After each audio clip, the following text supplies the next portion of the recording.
The morning sun cast long shadows across Naval Base Coronado as Lieutenant Sarah Martinez adjusted her combat boots and checked her gear one final time.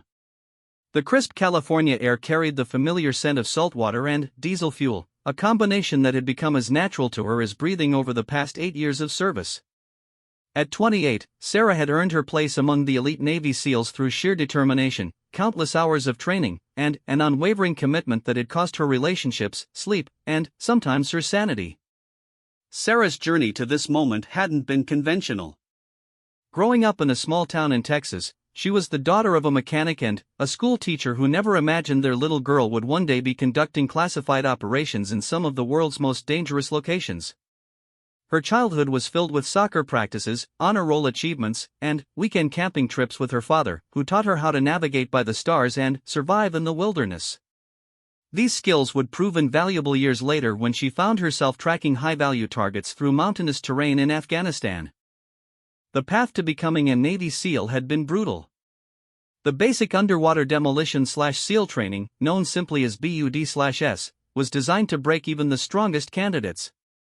Of the 200 men who started her class, only 23 graduated, and Sarah was the only woman.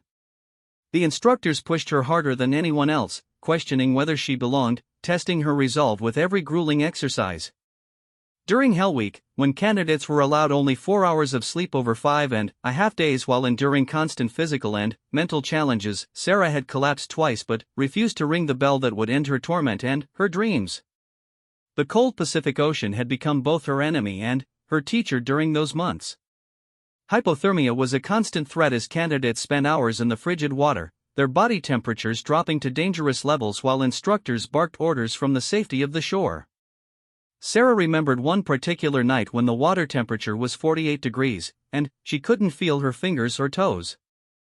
Her teeth chattered so violently she thought they might crack, but she held her position, treading water with her classmates, knowing that any sign of weakness would be noted and possibly used against her later. Physical training was only part of the challenge. The psychological warfare employed by the instructors was designed to identify those who would crack under pressure in real combat situations. They would scream insults inches from candidates' faces, questioning their intelligence, their courage, and their right to wear the uniform. For Sarah, these attacks often focused on her gender, with instructors suggesting she was taking a spot that belonged to a man, that she would endanger her teammates, that she was nothing more than a political experiment gone wrong. One instructor, Chief Petty Officer Rodriguez, seemed particularly determined to break her. During a particularly brutal obstacle course run, he positioned himself at the rope climbing station and made it his mission to ensure Sarah failed. As she approached the 30-foot rope, her arms already burning from the previous obstacles, Rodriguez began his psychological assault. He questioned her strength, her commitment, and her ability to protect her future teammates. Other candidates were allowed to complete the climb in relative peace, but Sarah had to endure a constant stream of doubt and derision. The rope itself was thick and rough, designed to tear at hands and forearms. Sarah's palms were already raw and bleeding from earlier exercises, making her grip tenuous at best. Rodriguez continued his verbal barrage as she began her ascent, telling her she was too weak, too slow, that she would get good men killed in the field. Halfway up, her left hand slipped, and she slid down several feet before managing to regain her grip. The rope burn added new layers of pain to her already injured hands, but she gritted her teeth and continued climbing. At the top of the rope, Sarah touched the required marker and began her descent. Rodriguez was waiting at the bottom with a stopwatch and a disapproving scowl. Her time was 3 seconds over the required standard, a failure that would normally result in additional punishment exercises. As Sarah hit the ground, her legs shaking from exhaustion, Rodriguez stepped close enough that she could feel his breath on her face.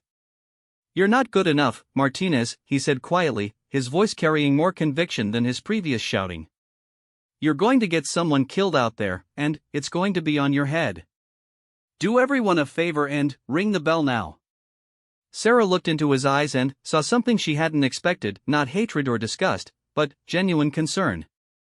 In that moment, she realized that Rodriguez wasn't trying to break her out of malice, but out of a desperate need to ensure that anyone who graduated was truly capable of the responsibilities they would bear. the lives of team members would depend on each person's ability to perform under the worst possible conditions, and Rodriguez had seen too many good men die because of failures in training or judgment. Instead of responding with anger or defensiveness, Sarah simply nodded and said, "I understand, Chief. But I'm not ringing the bell today." The weeks that followed brought new challenges and new opportunities to prove herself. During underwater exercises, Sarah discovered that her smaller lung capacity, initially seen as a disadvantage, actually forced her to be more efficient in her movements and breathing techniques. She began posting times that matched or exceeded those of her larger classmates, earning grudging respect from instructors who had written her off weeks earlier. Combat training introduced Sarah to weapons and tactics that would define her military career. The M4 carbine became an extension of her body through countless hours of practice on the firing range. Her marksmanship scores consistently ranked in the top 5 of her class, and she showed particular aptitude for long-range shooting. The precision required for sniper work appealed to her methodical nature and attention to detail, skills that had served her well in her previous academic pursuits. Navigation exercises took the class into the mountains and deserts surrounding the base, where they learned to move unseen through hostile territory. Sarah's childhood camping experiences with her father proved invaluable as she demonstrated an intuitive understanding of terrain and weather patterns. While other candidates struggled with map reading and compass work, Sarah found herself naturally gravitating toward leadership roles in these exercises, quietly guiding lost teammates back to their objectives. The culmination of BUD/S training was a series of realistic combat scenarios designed to test everything the candidates had learned. Sarah found herself assigned to a team tasked with infiltrating a mock enemy compound and extracting a high-value target. The exercise would require swimming to shore in full gear, moving several miles across varied terrain without detection, breaching the compound, locating and securing the target, and escaping to a predetermined extraction point. The night of the exercise was moonless and cold, with a steady wind creating choppy conditions in the water. Sarah and her 5 teammates entered the ocean from a small boat 2 miles offshore, each carrying nearly 80 pounds of gear in waterproof containers. The swim to shore took over an hour, with the team fighting against a strong current that threatened to push them off course. Sarah found herself naturally falling into the role of navigator, using her compass and watch to keep the team on track while fighting her own battle against the cold and fatigue. Once on shore, the team had to move quickly to avoid detection by roving patrols of instructors playing the role of enemy forces. Sarah took point, using hand signals to guide her teammates through the coastal dunes and inland toward their target. Her ability to move quietly and read the terrain ahead became crucial as they encountered several near misses with patrol units. At one point, the team had to lie motionless in a shallow depression for nearly 30 minutes while a patrol passed within 10 feet of their position. The compound itself was a collection of shipping containers and plywood structures designed to simulate a typical target building. Intelligence briefings had indicated that the high-value target was being held in the central building, but the team would have to neutralize several guards and overcome various security measures to reach him. Sarah was assigned to provide overwatch from a position that would allow her to cover the team's entry and withdrawal routes. Setting up her sniper position required careful consideration of angles, concealment, and potential escape routes. Sarah chose a location behind a low wall that provided good visibility of the compound while offering protection from return fire. Her rifle was equipped with night vision optics that turned the darkness into an eerie green landscape of shapes and shadows. Through her scope, she could see her teammates positioning themselves for the assault while enemy role-players moved through their patrol routes, unaware of the approaching threat. The assault began with Sarah providing precise cover fire that eliminated 2 guard positions before they could raise an alarm. Her shots were clean and accurate, dropping the targets with single rounds that echoed across the training area. The rest of the team moved with practiced efficiency, breaching the main building and locating their objective within minutes.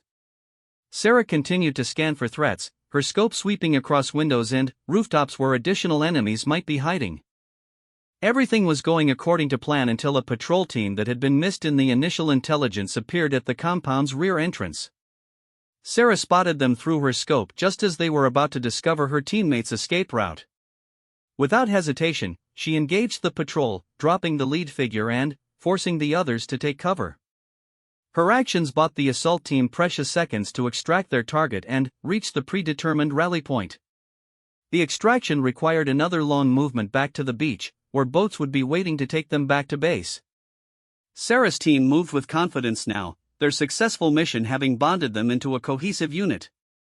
The target, played by an instructor who had remained silent throughout the exercise, was carried between two team members while Sarah and the others provided security for the formation. At the beach, Sarah was the last to enter the water, maintaining rear guard as her teammates loaded into the boats with their precious cargo. The swim back to the main vessel was easier than the initial infiltration, aided by favorable currents and the adrenaline of a successful mission. As they climbed aboard the recovery boat, Sarah felt a sense of accomplishment that went beyond personal achievement. She had proven to herself and others that she belonged among these elite warriors.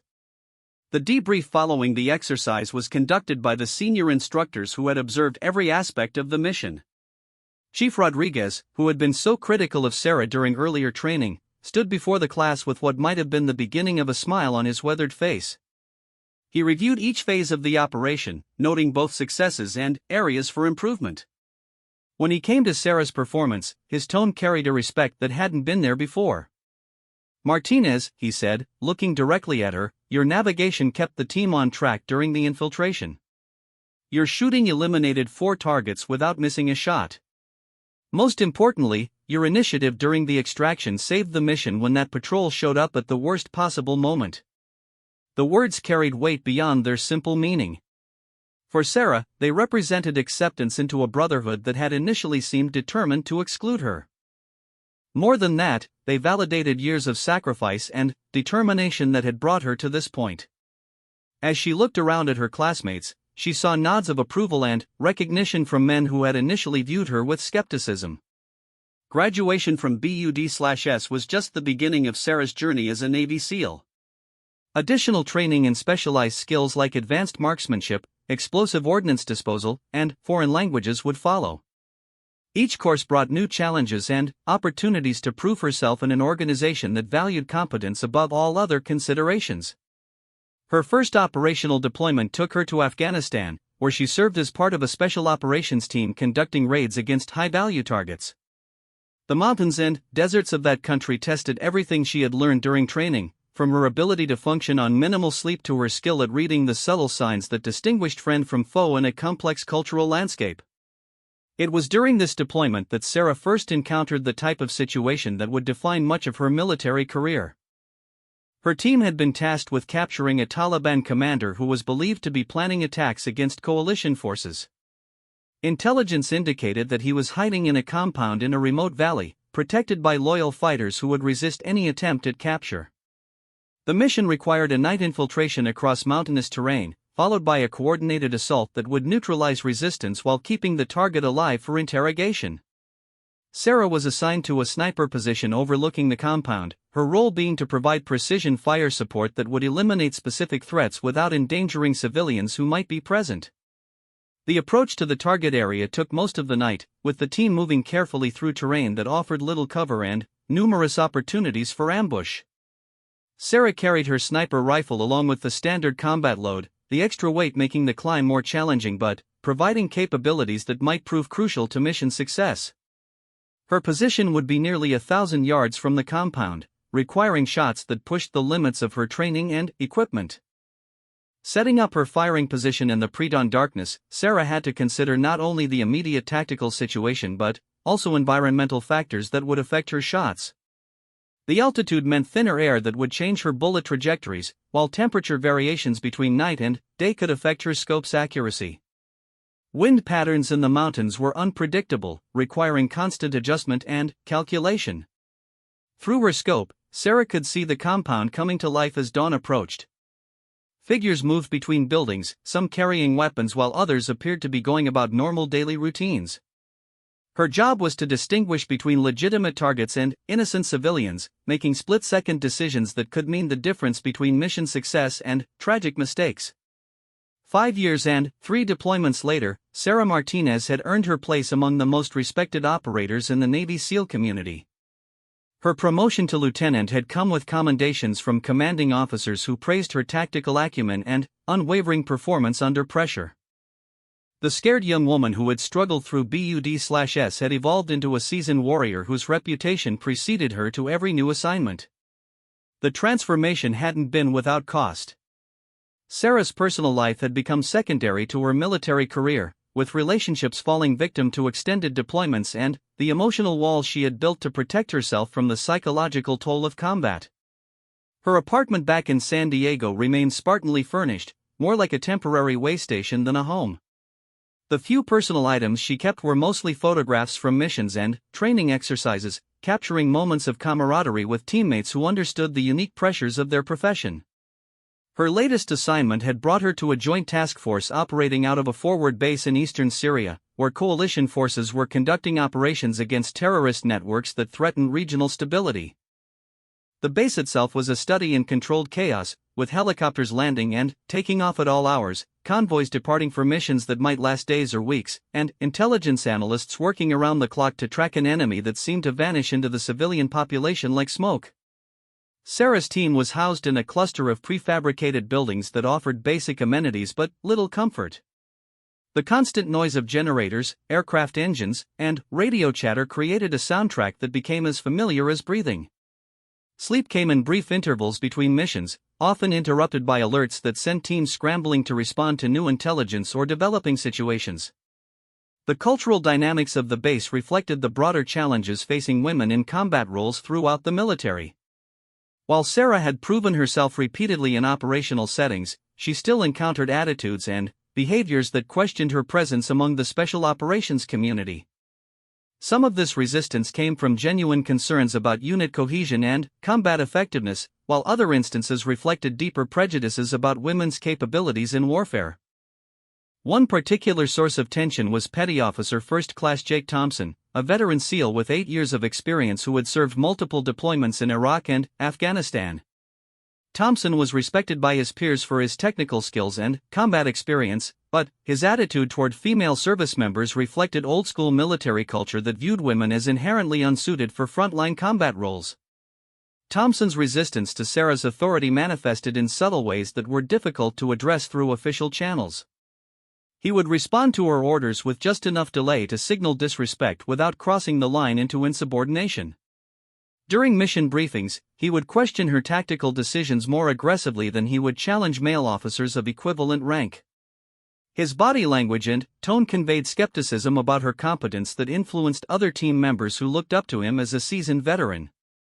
The situation came to a head during preparations for a high-priority mission that would require the team to infiltrate an urban area and conduct surveillance on a suspected terrorist safe house. Intelligence indicated that the location was being used to coordinate attacks against civilian targets, making the mission both urgent and politically sensitive. Any mistakes could result in civilian casualties that would damage coalition relationships with local authorities. During the mission planning session, Sarah outlined an approach that would minimize exposure while providing optimal observation angles of the target building. The plan required team members to establish overwatch positions in several nearby structures, coordinating their movements to avoid detection by both the targets and curious civilians who might inadvertently compromise the operation. Thompson listened to the briefing with barely concealed skepticism, his arms crossed and his expression suggesting disagreement with nearly every aspect of Sarah's plan. When she asked for questions or suggestions, he immediately raised concerns about the timing and positioning of the overwatch elements, suggesting alternative approaches that would have required significantly more personnel and increased the risk of detection. "Ma'am," Thompson said, using the formal address in a way that somehow managed to sound disrespectful, "I think you might be overcomplicating this. We've done urban surveillance missions before, and this approach seems to ignore some basic principles of concealment and security." Sarah recognized the challenge inherent in Thompson's words. He was questioning not just her tactical plan but her fundamental competence as a mission commander. Other team members shifted uncomfortably as the tension in the room became palpable, unsure whether to support their commanding officer or defer to Thompson's experience. "I appreciate your input, Petty Officer Thompson," Sarah replied calmly, "but I'd like you to be more specific about which principles you think are being overlooked. The plan takes into account civilian patterns of life, likely security measures at the target, and optimal sightlines for our surveillance requirements." Thompson's response revealed the deeper issues underlying his resistance to Sarah's leadership. Look, ma'am, no disrespect, but some of us have been doing this kind of work since before you graduated from whatever college you went to. Urban operations have certain realities that you might not fully appreciate, especially when it comes to the kind of threats we're likely to face." The room fell silent as Thompson's words hung in the air. His comment had crossed the line from professional disagreement into personal attack, questioning not just Sarah's tactical judgment but her right to command based on her gender and perceived lack of experience. Other team members looked uncomfortable, recognizing that they were witnessing a confrontation that could have serious consequences for unit cohesion. Sarah felt the familiar surge of anger that she had learned to control during her years in the military, but she also recognized an opportunity to address the underlying tensions that had been affecting her team's performance. Rather than responding with matching aggression or immediately resorting to disciplinary action, she chose to use Thompson's challenge as a teaching moment for the entire unit. "Petty Officer Thompson," she said in a voice that remained steady despite the provocation, "I want you to walk me through your alternative approach. Explain how you would position the surveillance elements and coordinate their activities to achieve our mission objectives." Thompson seemed surprised by her response, having expected either an angry confrontation or a retreat behind the protection of rank and military protocol. Instead, Sarah was inviting him to present his ideas and subject them to the same scrutiny he had applied to her plan. The tactical discussion that followed revealed both the strengths and weaknesses of Thompson's suggested approach, while also demonstrating Sarah's thorough understanding of urban warfare principles. As Thompson outlined his alternative plan, Sarah listened carefully and asked pointed questions that highlighted potential problems with his suggestions. Her queries weren't designed to embarrass him but rather to explore the tactical implications of different approaches and help the team understand the reasoning behind her original plan. The discussion became a professional exchange of ideas rather than a personal conflict, allowing other team members to contribute their own insights and suggestions. By the end of the session, it had become clear that Sarah's original plan offered the best balance of security, effectiveness, and resource allocation for their specific mission parameters. Thompson's suggestions, while based on solid experience, didn't adequately account for the unique characteristics of their target area or the specific intelligence requirements they needed to fulfill. More importantly, the discussion had demonstrated Sarah's command of tactical principles and her ability to defend her decisions through logical analysis rather than simple assertion of authority. Team members who had initially questioned her competence now saw evidence of the thorough preparation and tactical thinking that had gone into her mission planning. Thompson, for his part, seemed to recognize that his initial assessment of Sarah had been influenced more by prejudice than by objective evaluation of her capabilities. While he didn't immediately transform into an enthusiastic supporter, his subsequent interactions with her showed a grudging respect for her professional competence that hadn't been there before. The mission itself proceeded according to Sarah's plan, with surveillance teams successfully establishing their positions and beginning the careful process of documenting activities at the target location. The operation would ultimately span several days, requiring teams to maintain their concealment while gathering intelligence that would support future operations against the terrorist network. Sarah's position was in a partially constructed building that offered excellent sightlines to the target while providing concealment from both the subjects under surveillance and curious civilians. Her equipment included high-powered optics, communication gear, and recording devices that would capture evidence of terrorist activities for later analysis by intelligence specialists. The surveillance work required patience and attention to detail that tested different skills than those needed for direct action missions. Hours passed with minimal activity at the target location, punctuated by brief periods of intense observation when subjects appeared and conducted activities that might provide valuable intelligence. Sarah had to distinguish between normal civilian activities and behaviors that might indicate terrorist planning or coordination. During the second day of surveillance, Sarah observed a meeting between several individuals who matched descriptions of known terrorist operatives. The gathering lasted only 20 minutes, but her careful documentation of the participants and their activities provided intelligence analysts with crucial information about the network's command structure and operational planning. The success of the mission enhanced Sarah's reputation within the special operations community and demonstrated to skeptics like Thompson that her tactical abilities were based on solid training and experience rather than political correctness or affirmative action. Word of her performance spread through informal channels that carried more weight than official commendations, earning her the respect of operators who had initially viewed her with suspicion. This respect would prove crucial as Sarah faced new challenges in her evolving career. Her next assignment would take her back to the United States, where she would join the staff at Naval Special Warfare Command and help develop new training programs for Special Operations Forces. The role represented a significant career advancement but also required her to navigate the political and bureaucratic challenges of staff work. The headquarters environment was vastly different from the operational units where Sarah had spent most of her career. Instead of focusing on immediate tactical challenges, she now had to consider long-term strategic implications of training policies and personnel decisions.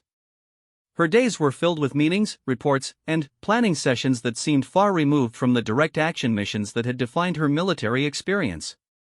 One of her primary responsibilities was reviewing and updating training standards for special operations units, ensuring that programs kept pace with evolving threats and technological advances.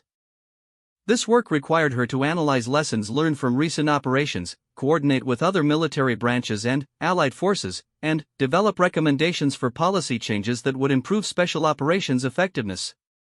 The assignment also exposed Sarah to the broader political dynamics affecting military personnel policies, particularly those relating to women in combat roles. Her own success as a female SEAL had made her something of a symbol in debates about expanding opportunities for women in the military, a role that brought both opportunities and unwanted attention. Congressional hearings, media interviews, and policy discussions often focused more on Sarah's gender than on her professional accomplishments, reducing complex military effectiveness questions to simple narratives about breaking barriers and challenging traditions. While she appreciated the historic significance of her achievements, Sarah preferred to be evaluated on her performance rather than her symbolic value.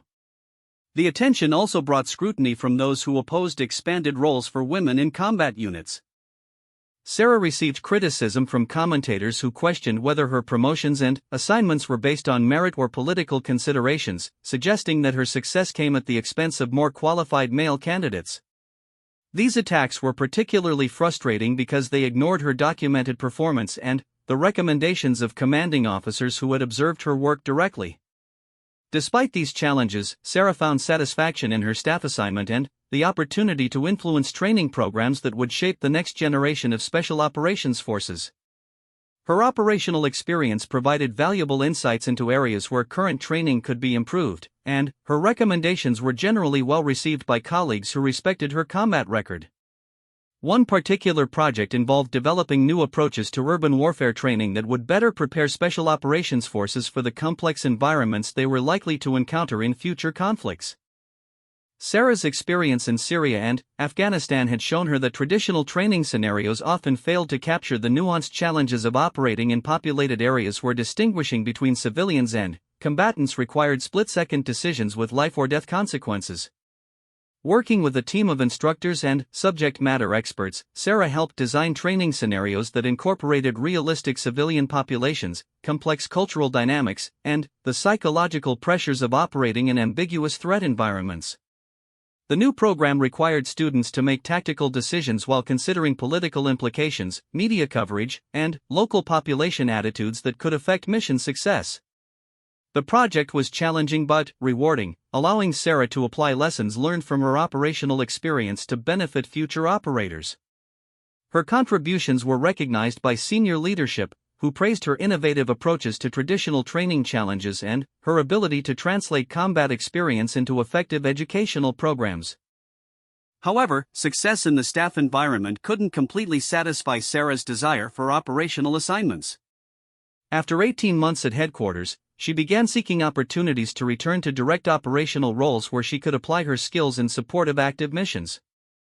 Her reputation and experience made her a valuable asset for special operations units facing increasingly complex threats around the world. Sarah's return to operational duty came with an assignment to Naval Special Warfare Development Group, commonly known as SEAL Team 6, the most elite unit within the SEAL community. The posting represented the pinnacle of her military career, placing her among operators who were selected not just for their tactical skills but for their ability to handle the most sensitive and dangerous missions facing the United States.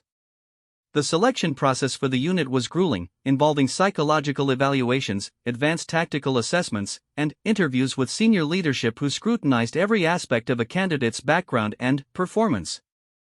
Sarah's combat record, technical skills, and leadership experience had earned her consideration, but she still had to prove herself worthy of joining a unit whose very existence was classified and whose operations rarely became public knowledge. The training pipeline for new team members lasted nearly a year and covered advanced skills that went far beyond standard SEAL capabilities.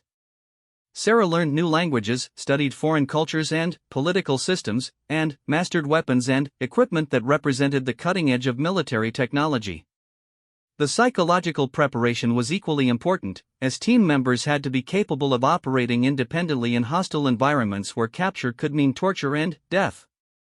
Her first operational assignment with the unit took her to a classified location in West Africa, where intelligence indicated that a terrorist group was planning attacks against American interests in the region.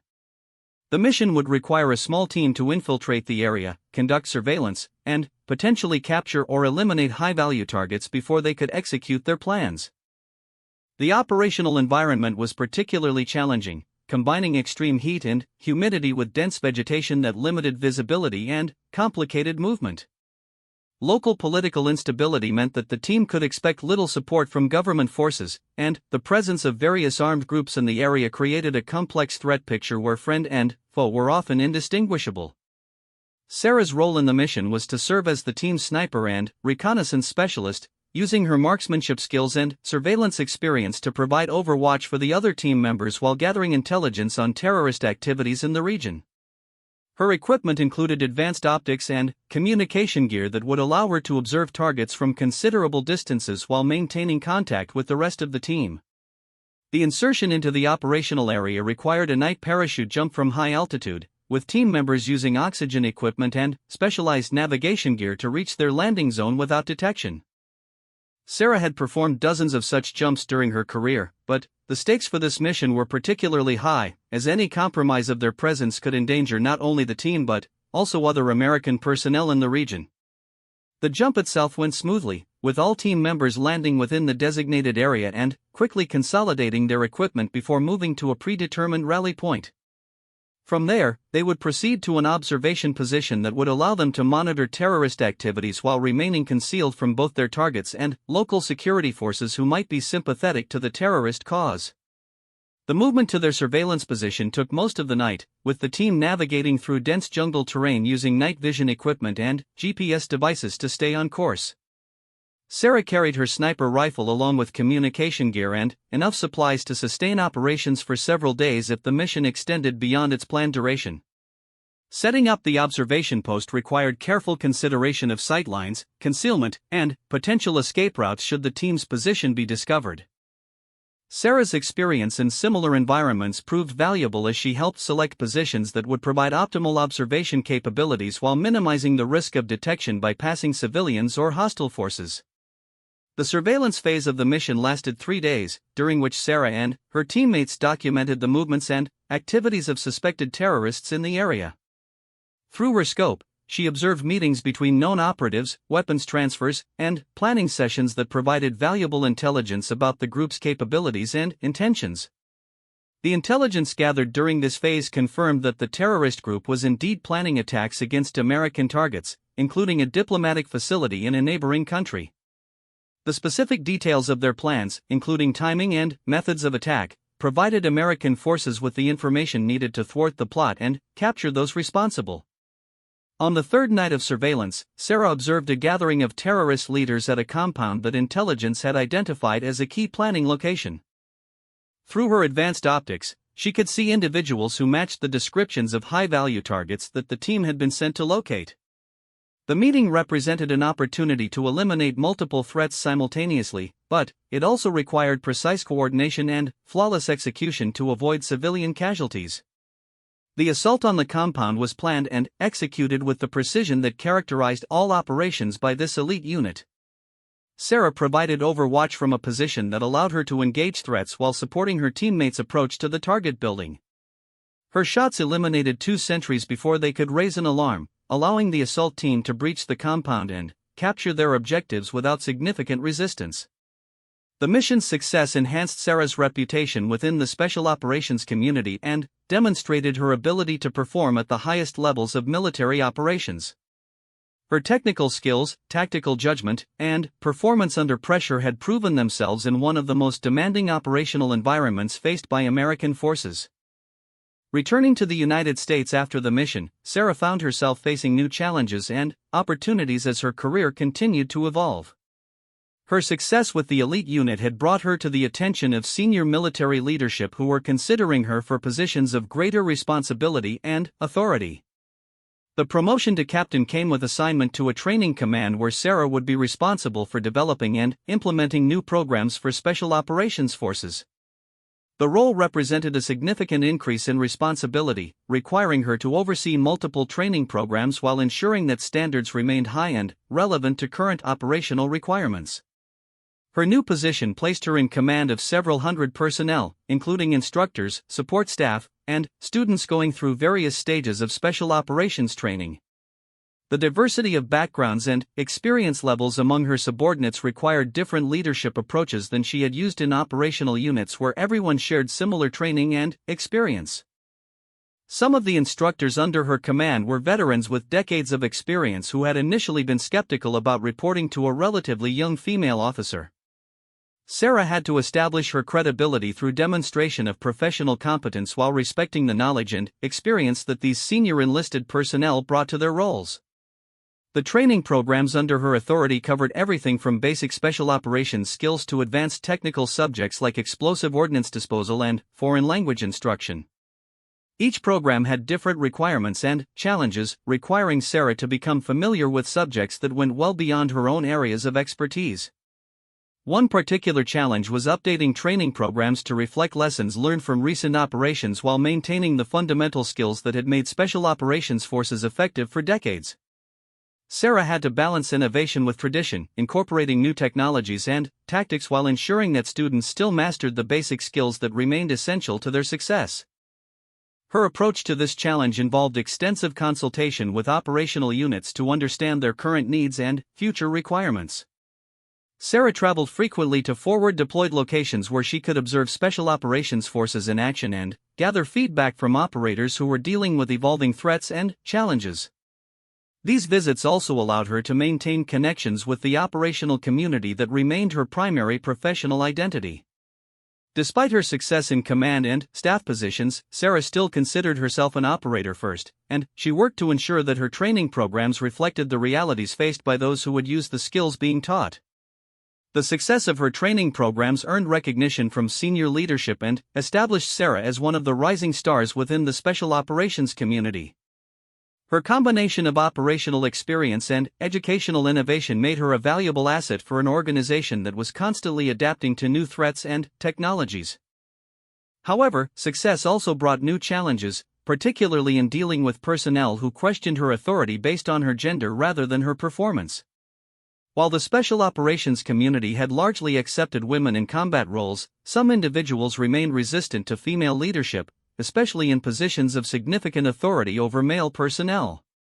These challenges often manifested in subtle ways that were difficult to address through official channels. Some instructors would seek guidance from male staff officers rather than bringing issues directly to Sarah, even when proper protocol required them to work through their chain of command. Others would question her decisions more aggressively than they would challenge male commanders, requiring her to prove her competence repeatedly rather than having it assumed based on her rank and position.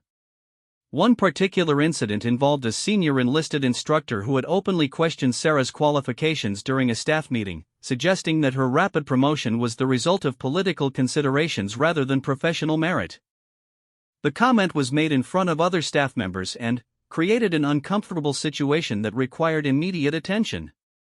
Sarah's response to the incident demonstrated the leadership skills she had developed throughout her career. Rather than responding with anger or immediately resorting to disciplinary action, she addressed the underlying concerns while making clear that such disrespect would not be tolerated. She invited the instructor to discuss his concerns privately and, then, arranged for him to observe her qualifications and experience firsthand. The incident became a turning point in her relationship with the staff, as other personnel witnessed her professional response to a challenging situation. Her ability to maintain composure while addressing legitimate concerns and stopping inappropriate behavior demonstrated the kind of leadership that earned respect rather than demanding it through authority alone.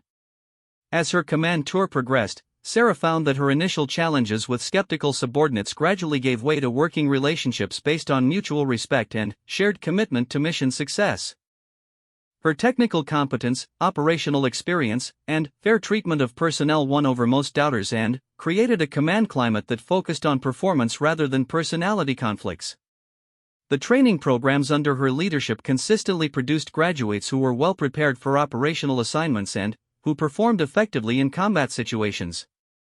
Feedback from operational commanders praised the quality of personnel coming from Sarah's programs and requested additional capabilities that could be incorporated into future training cycles. Her success in the training command position prepared Sarah for even greater responsibilities and set the stage for the incident that would define her legacy within the military community. The combination of operational experience, technical expertise, and proven leadership ability had established her as one of the most respected officers in the special operations community, regardless of gender. The incident that would become legendary within military circles began on what seemed like an ordinary Tuesday morning at Naval Amphibious Base Coronado. Captain Sarah Martinez had been assigned as the commanding officer of Naval Special Warfare Training Center, overseeing the instruction of hundreds of aspiring SEALs and the continuing education of experienced operators. At 35, she had become the youngest person and the first woman to hold such a position, an achievement that had garnered both praise and skepticism throughout the naval special warfare community.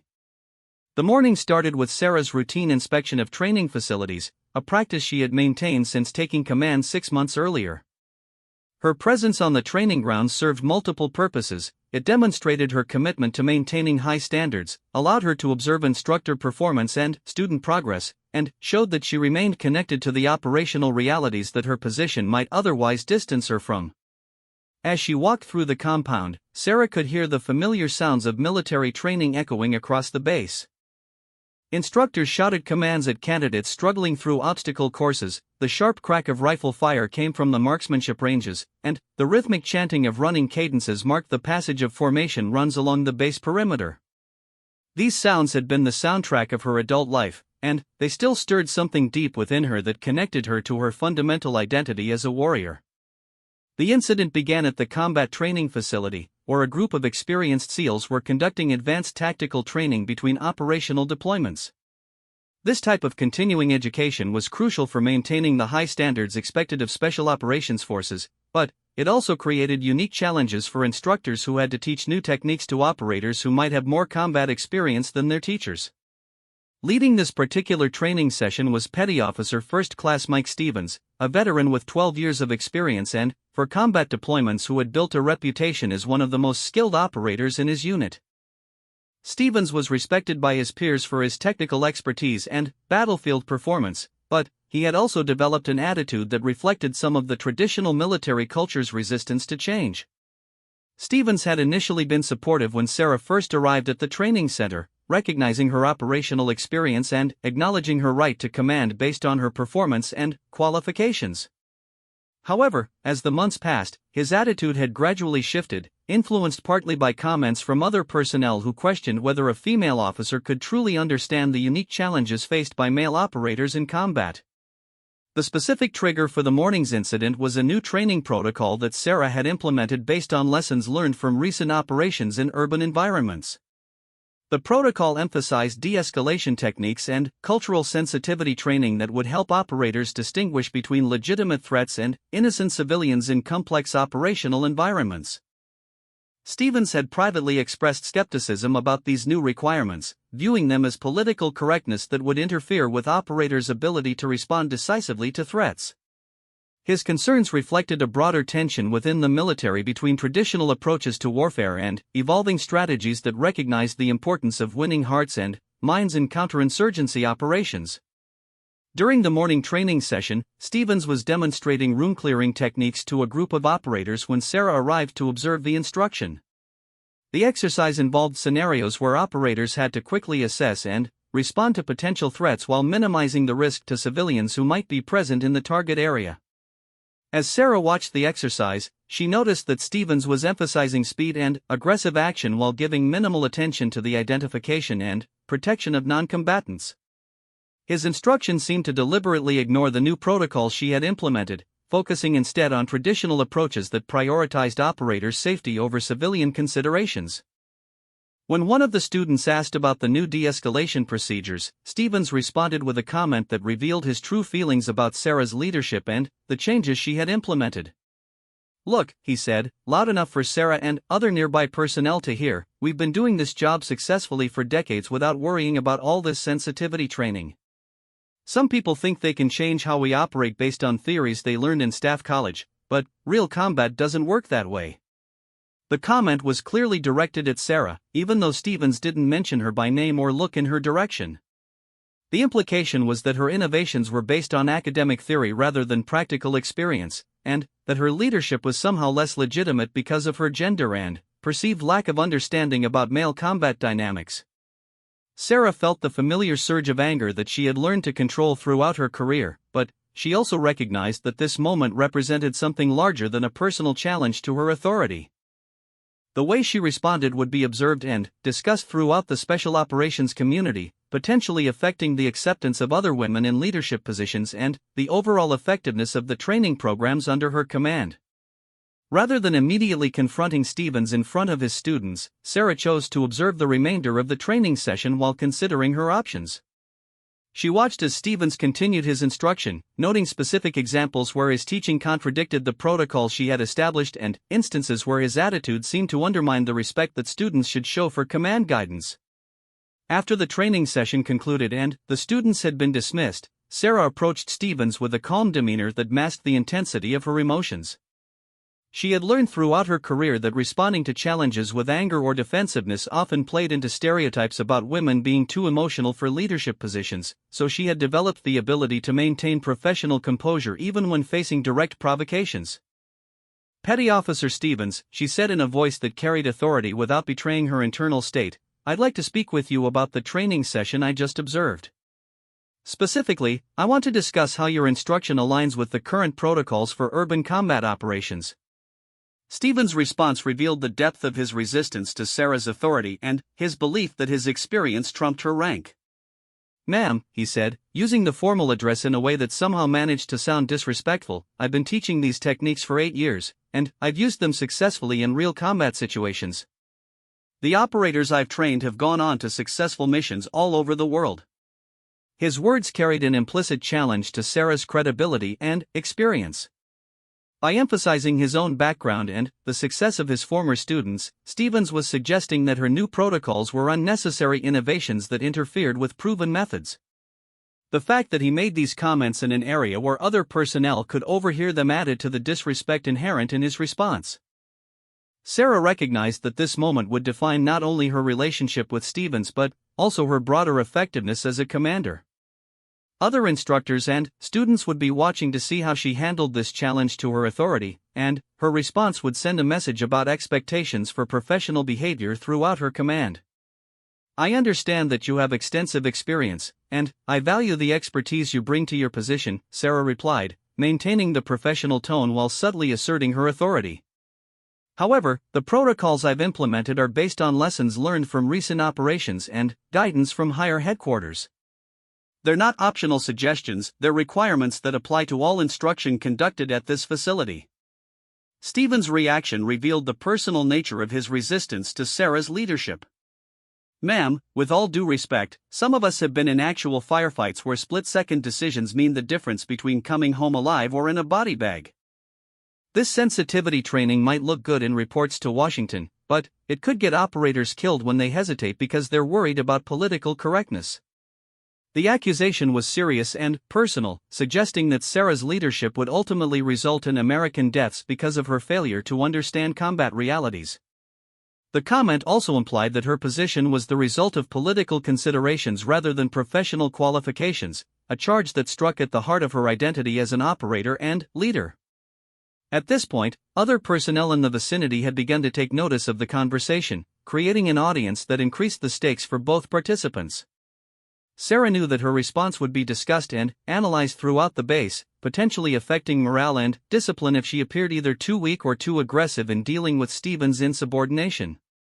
Drawing on years of experience in high-pressure situations, Sarah maintained her composure while escalating her response appropriately to match Stephen's level of disrespect. "Petty Officer Stevens," she said in a voice that carried unmistakable authority, "I'm going to stop you right there. Your suggestions about my qualifications and the basis for command decisions are inappropriate and inaccurate." She paused briefly to ensure that Stevens understood the seriousness of the situation before continuing. "I've spent 8 years in operational units, including multiple combat deployments where I've used the same skills you're teaching. I've seen the consequences of both hesitation and excessive aggression in urban environments, and the protocols I've implemented are designed to help operators make better decisions, not worse ones." Sarah's response began to attract the attention of other personnel who recognized that they were witnessing something significant. Word began to spread through informal networks that Captain Martinez was having a confrontation with one of the senior instructors, and people began finding reasons to be in the vicinity of the training facility. Stevens, perhaps recognizing that he had crossed a line but unwilling to back down in front of an audience, doubled down on his challenge to Sarah's authority. "Ma'am, I'm not questioning your service record, but leading a SEAL team in combat is different from commanding a training facility. Some of the operators coming through here have been in continuous combat for years, and they need practical instruction, not academic theories about cultural sensitivity." His words contained multiple layers of disrespect and insubordination. He was questioning Sarah's understanding of combat leadership, dismissing her current position as less demanding than operational assignments, and implying that her approach to training was academically based rather than grounded in practical experience. More significantly, Stevens was making these challenges in a public forum where they could be observed by other personnel, creating a situation that threatened Sarah's ability to maintain good order and discipline throughout her command. If she failed to respond decisively to this level of insubordination, other personnel might conclude that they could similarly challenge her authority without consequences. Sarah's response drew on everything she had learned about leadership throughout her career, combining firmness with professionalism while making clear that Stevens' behavior was unacceptable. "Petty Officer Stevens," she said in a voice that could be heard clearly by the gathering crowd, "you are relieved of your instructor duties, effective immediately. Report to the Command Master Chief for reassignment." The relieving of Stevens from his position sent a shock wave through the assembled personnel, many of whom had never seen such dramatic action taken against a respected veteran. Stevens himself seemed surprised by the decisiveness of Sarah's response, having perhaps expected that she would back down or seek to handle the situation through less public means. "Ma'am," Stevens said, his voice betraying uncertainty for the first time, "I think there might be some misunderstanding about what I was trying to say. I wasn't questioning your authority, I was just trying to share my perspective on training methods." Sarah's response demonstrated the leadership skills that had brought her to her current position and would ultimately define her legacy within the military community. "There's no misunderstanding, Petty Officer Stevens. You questioned my qualifications, dismissed command policies as political correctness, and suggested that my leadership would result in American deaths. That's not sharing perspective, that's insubordination." As Stevens was escorted away by the Command Master Chief, Sarah addressed the crowd that had gathered to witness the confrontation. Her words would be remembered and repeated throughout the naval special warfare community for years to come, establishing her reputation as a leader who would not tolerate disrespect while maintaining the highest standards of professionalism. To everyone who witnessed this incident, she said in a voice that carried across the training facility, "Let me be clear about expectations for professional behavior in this command. Every person here, regardless of rank or experience, will treat each other with respect and follow established policies. Questions about training methods or command decisions should be addressed through appropriate channels, not through public challenges that undermine good order and discipline." The crowd began to disperse as personnel returned to their duties, but the impact of the incident continued to reverberate throughout the base and beyond. Word of Captain Martinez's handling of the Stevens situation spread rapidly through military networks, earning her respect from those who appreciated decisive leadership while also generating discussion about the appropriate balance between respecting experience and maintaining military discipline. In the days following the incident, Sarah received messages of support from throughout the special operations community, including senior officers who praised her professionalism and junior personnel who appreciated her willingness to stand up for command authority. The incident had established her reputation as a leader who would not be intimidated or undermined, regardless of the source of the challenge. Stevens himself was transferred to another unit, where he would have the opportunity to rebuild his career while learning to work more effectively within established command structures. The incident served as a reminder to all personnel that military effectiveness depends on mutual respect and adherence to proper protocols, regardless of individual opinions about leadership or policies. The long-term impact of the incident extended beyond the immediate participants to influence discussions about leadership, respect, and military culture throughout the armed forces. Captain Martinez had demonstrated that effective leadership requires not only professional competence but also the courage to enforce standards when they are challenged, establishing principles that would guide military personnel for years to come.